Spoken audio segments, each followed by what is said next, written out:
বাংলাদেশ জামাত ইসলামী সিলেট জেলার উদ্যোগে আয়োজিত আজকের ঐতিহাসিক কর্মী সম্মেলনের সংগ্রামী সভাপতি,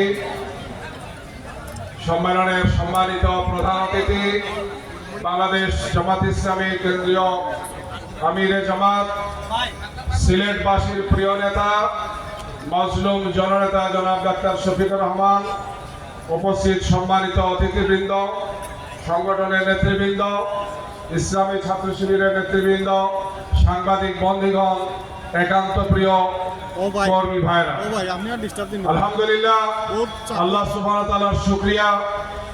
24-এর ছাত্র জনতার ঐতিহাসিক গণঅভ্যুত্থানের পর, বিপ্লবের পর আজকে আল্লাহ রাব্বুল আলামিন আমাদেরকে বিরাট সম্মেলন করার তৌফিক দিয়েছে।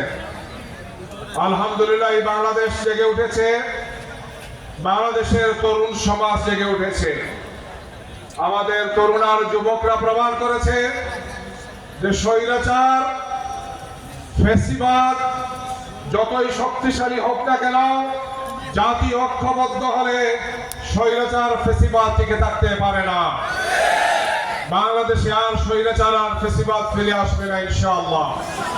আমরা এই বাংলাদেশকে ক্ষুধামুক্ত, দারিদ্র্যমুক্ত, সন্ত্রাসমুক্ত, গমমুক্ত একটি বাংলাদেশ প্রতিষ্ঠা করতে চাই। সেই প্রতিষ্ঠার জন্য বাংলাদেশের সর্বস্তরের মানুষকে নিয়ে কাঁধে কাঁধ মিলিয়ে আমরা এই দেশকে ইনশাআল্লাহ পৃথিবীর বুকে একটি সুন্দর, একটি আদর্শ রাষ্ট্র হিসাবে, জাতি হিসাবে আমাদেরকে আমরা তুলে ধরবো ইনশাআল্লাহ। আগামী দিনের সংগ্রাম, আগামী দিনের রাজনীতি, আগামী দিনের নির্বাচন, সব কিছুতেই আমরা এই কথাটি প্রমাণ করবো ইনশাআল্লাহ। আসুন দেশবাসীকে সাথে নিয়ে আমরা বিশেষ করে সিলেট জেলা সহ সিলেটের প্রতিটি অলিতে গলিতে, প্রতিটি পাড়ায় মহল্লায় ইসলামী আন্দোলনের যে দুর্গ, আমরা সাধারণ জনগণকে সাথে নিয়ে আমরা সেই চমৎকার সংগঠন গড়ে তুলে প্রমাণ করে দেই যে জামাত ইসলামী এই দেশের সব মানুষের প্রিয় ঠিকানা। ধর্ম, বর্ণ, জাতি নির্বিশেষে সবার সবচেয়ে আদর্শ স্থানীয় ঠিকানা হবে জামাত ইসলামী। জামাতের প্রতিটি নেতা এবং কর্মী আমরা সেই ধরনের একটি সুন্দর সমাজ প্রতিষ্ঠার জন্য কাজ করব। আমি সেই দত্ত আহ্বান জানিয়ে সবাইকে মোবারকবাদ জানিয়ে আমার বক্তব্য এখানে শেষ করছি।